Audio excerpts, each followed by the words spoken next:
Good morning, Mr. Schaffter. Great to have you on our program, The Business Detective. Uh, can you start off by telling us about your long business journey and how it started also? That's a very long story. Let me start at the beginning. I started working as a clerk at Ceylon Insurance Company when I was just 22 years old. I stayed there for a year and then joined a Canadian company also as a clerk, but I thought I'd have better prospects. In fact, my decision turned out to be a good one because I got fairly rapid promotions, and in 5 years, I was the number 2 of that company. But then that company decided to shut down. All Canadian companies in Sri Lanka shut down because they knew what was coming in the Bandar Naka regime. And so I joined Carson Cumberbatch in their general insurance department. There, of course, it was completely new to me. This was a typical agency house which believed only in work. And I had about 10 clerks under me. All of you knew their subjects far better than I did because I did not know the subject at all. But of course, I was humble enough to learn from them. And I learned quite a lot, and I went on. And in about 10 or 12 years' time, I was head of that department. I had about 30 or 40 people under me, including 4 executives. And we were the largest insurance agency in the country at the time. Insurance had been nationalized, so we were agents for the insurance corporation. But then after that, I worked for about 12 years. Then I was not too happy. So I decided to leave. The real option for me was to go back to still remain in insurance. So I went back to the bottom rung again. I started as an insurance agent, which means I have to go canvas business, earn commissions. And if I don't get business, I don't get commissions. It was a big risk because I had a wife and 4 children to support at the time. But I thought, let me have a go because I had adequate faith in myself and in some of my clients to know that I would, or hope that I would be successful. So I started off doing both life and non-life insurance. And in about 2 years' time, I was the number 1 agent of the insurance corporation. At the same time, a year after I left Carson, I took my family to India. They were all small children ranging from 3 to 7. And they went to school there. I also did consultancy work in India. So I used to shuttle between India and Sri Lanka, 2 weeks in India, 2 weeks in Colombo. And I built up my business in Colombo. Then in around 1979, Mr. Lalitha Mudali wanted to have another corporation to compete with the insurance corporation. So he asked me to prepare a suggestion for that. So I prepared a fairly extensive note suggesting that the old agency houses be called principal agents, that they would issue policies, settle claims, do all the donkey work, if you might regard it as such, for the National Insurance Corporation, which they would set up. The National Insurance Corporation would merely have the premiums and carry the risks. So that was quite good. And although initially I did not have a principal agency, I subsequently got one. And again, I did very, very well. I was number 1 or number 2 most of the time. I had a big staff, and that was a big push forward for me. Then about 1987, I think it was, Lalitha Mudali wanted to privatize, or Ronnie Dimel wanted to privatize insurance. He had known me from the school days, and he sent for me and asked me to prepare something, which was really the white paper. The white paper was identical to what I had recommended for formation of private companies. And so within about a year or 2 after that, 3 private companies, Celinco, CTC Eagle, and Union Assurance started business. And so I was working as a broker. I also helped to set up CTC Eagle very much. I went to London, met the Ceylon Tobacco, or the tobacco company directors there. And I tried to persuade them to start an insurance company.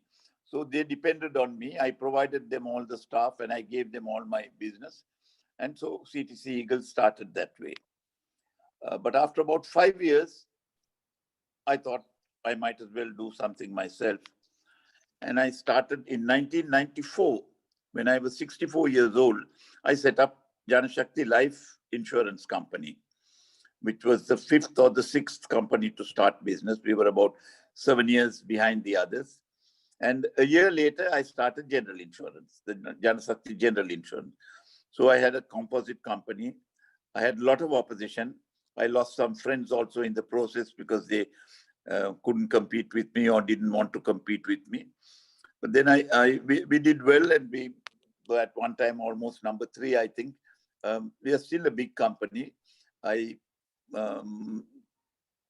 moved out of Janashakthi in about 2010 or little after that. By then we had, I think, virtually 2,000 employees. And so I think we haven't done too badly. That's about the story of my professional career. Okay. From insurance, what else have you done? Oh, not very much. I also set up what is now known as the Kotmale Dairy Products Company. With a nephew of mine, we took a small bungalow in Kotagala and collected milk and started making cheese. We called it Swiss cheese. And originally we called the company Swiss Cheese Company. It was a hard grind. For one thing is I was not a rich man at all. I had to raise funds.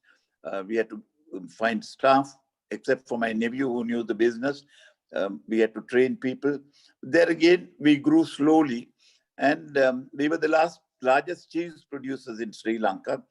Then we went on to doing pasteurized milk, UHT milk, yogurt, ice cream, and the whole works. And then I think we became attractive to others. And Cargill's gave us a very good offer, a very fair offer.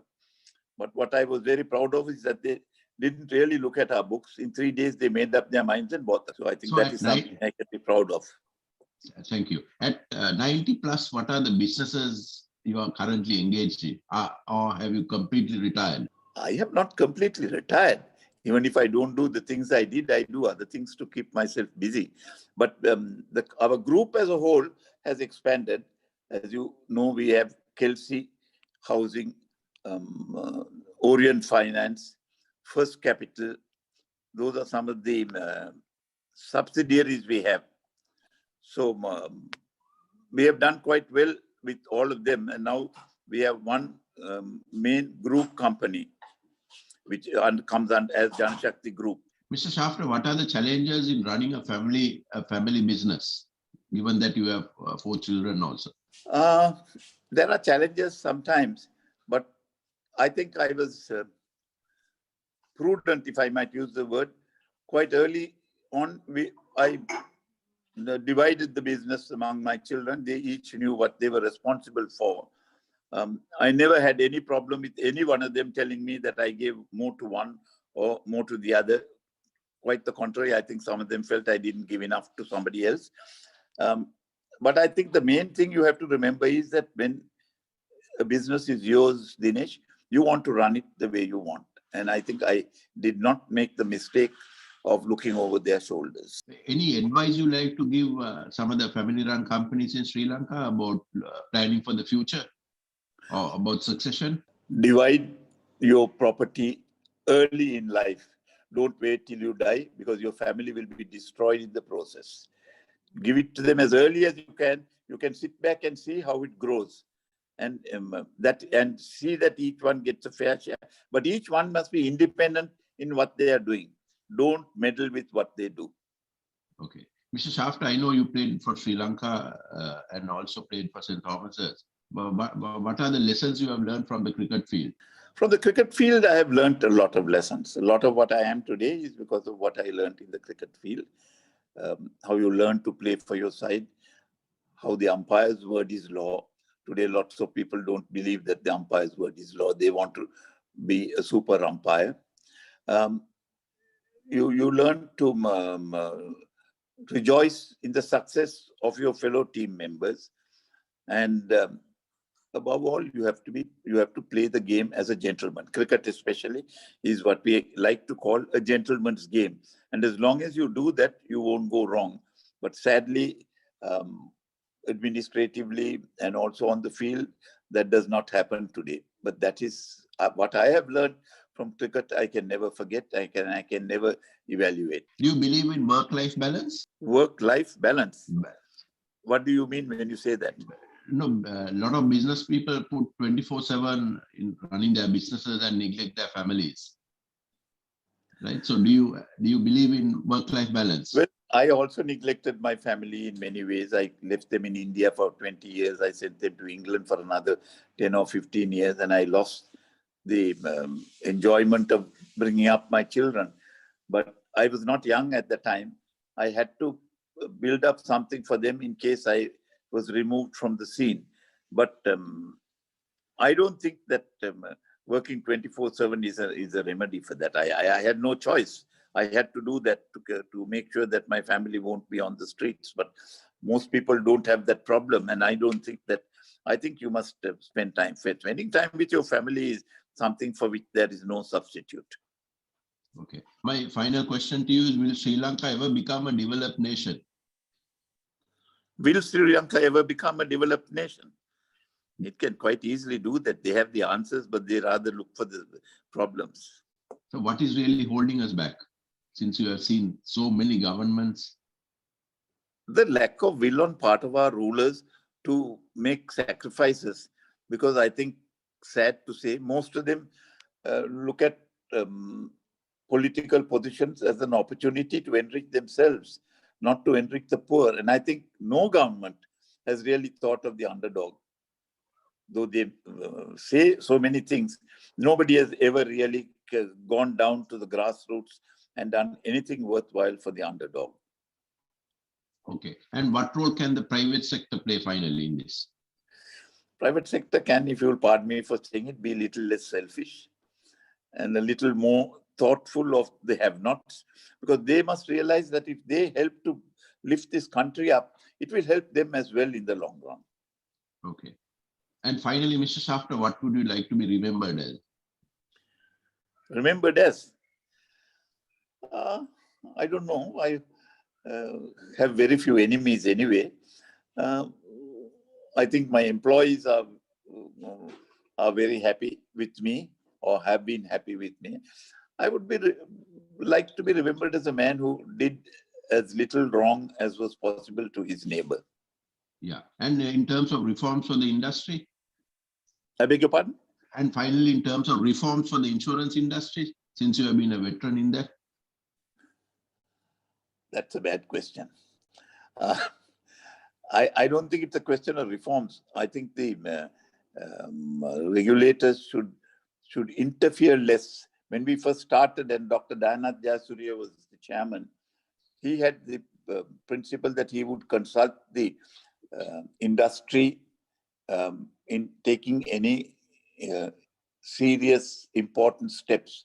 And the industry flourished at the time. But as time went on, regulators have felt that their job is to squash the industries, if I might use that word. They do not encourage them. And I think there's a serious lack of knowledge of the business in the regulators, among the regulators. They are good at many things, but not at insurance, because hardly any of them have done anything worthwhile in the insurance field. And that's a serious drawback for this industry. Okay. Thank you, Mr. Schaffter. It was great talking to you. And thank you for joining from Mahungal. Enjoy your holiday. Thank you very much, Dinesh. Thank you.